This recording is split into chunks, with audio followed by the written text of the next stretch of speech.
আজ আমাদের ন্যাড়াপোড়া, কাল আমাদের দোল। হ্যালো এভরিওয়ান, সবাই কেমন আছেন? আমার নতুন একটা ভিডিওয়ে সকলকে স্বাগত জানাই।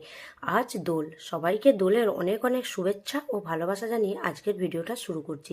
আর বাঙালির দোল মানে বসন্ত পঞ্চমী, আর এই বসন্ত পঞ্চমীর বসন্তের রং যেন প্রত্যেকটা মানুষের জীবনকে রঙিন ও সুখময় করে তোলে। কোনো কলুষতা যেন মানুষের ছুঁতে না পড়ে, সবার জীবন যেন রঙিন এবং সমৃদ্ধশালী এবং সুখী হয়ে ওঠে। তো চলুন, সকাল সকাল আমি চলে এসেছি আমার এই ছোট্টখাট্ট দেবতাগণকে সেবা করতে।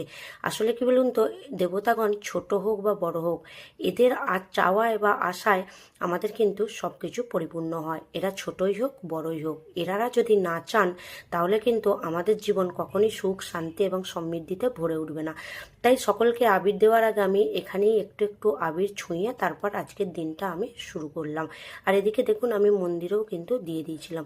আর আসলে একটা কথা কি জানেন, অনেক সময় বড় বড় প্রাসাদে কিন্তু যে সুখ পাওয়া যায় না, মাটির ছোট্ট কুঁড়ে ঘরে কিন্তু সেই সুখ অনায়াসেই মেলে।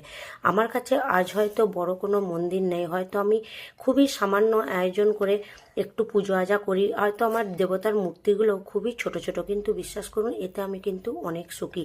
হয়তো প্রাসাদ নেই আমার কাছে, আমার এই ছোট্ট ঘরে যে সুখটা আছে সেটা হয়তো সবাই পায় না।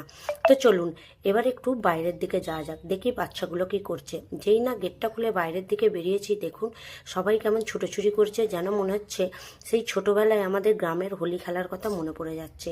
গ্রামে যখন থাকতাম তখন কিন্তু আমরা এই মাঠে ঘাটে ছুটে এই ছোট ছোট ফিচকারি নিয়ে আমি হোলি খেলতাম। আর এখন আমার মেয়েও এই পাড়ার ছেলে মেয়েদের সাথে যোগ দিয়েছে, সেটা দেখে আমার সেই ছোটবেলার কথা মনে পড়ে যাচ্ছে। আর ছোটোটাকে দেখুন না, ও তো এখন হোলি তেমন খেলতে পারে না, কয়েকটা বেলুন ওকে এমনি ফুলিয়ে দিয়েছি, কারণ ওকে বেশি জল ঘাটতে দেওয়া যাবে না, কয়েকদিন ধরেই ওর শরীরটা খুব খারাপ। আর এদিকে আমার বড় মেয়েকে দেখুন, ও একদম ফিচকিরি নিয়ে ছুটছে। আমরাও যেমন ছোটোবেলায় ছুটতাম, কখন একটা গাড়ি আসবে তার পিছনে পিছনে একটু রং দেবো ফিচকারিতে করে, ও দেখুন সেইভাবে মরিয়া হয়ে ছুটতে। শুধু ও নয় কিন্তু পাড়ার কিন্তু অনেক ছেলে মেয়েই ছুটছে। এত বছর এখানে আসি, কোনো বছর কিন্তু পাড়ার ছেলে মেয়েদেরকে এরকম রাস্তায় ছুটে দোল খেলতে দেখিনি। আসলে এখানটা অতটা ভালো আমাদের দোল খেলা হয় না, কিন্তু এবছর দেখছি এই ফাঁকা জায়গাটায় পাড়ার ছেলেরা মিলে সবাই খুব ভালোভাবেই দোল খেললো। আর আমার মেয়েও কিন্তু খুবই আনন্দ ফুর্তি করলো। তো চলুন, ভিডিওটা কেমন লাগলো অবশ্যই কিন্তু জানাবেন।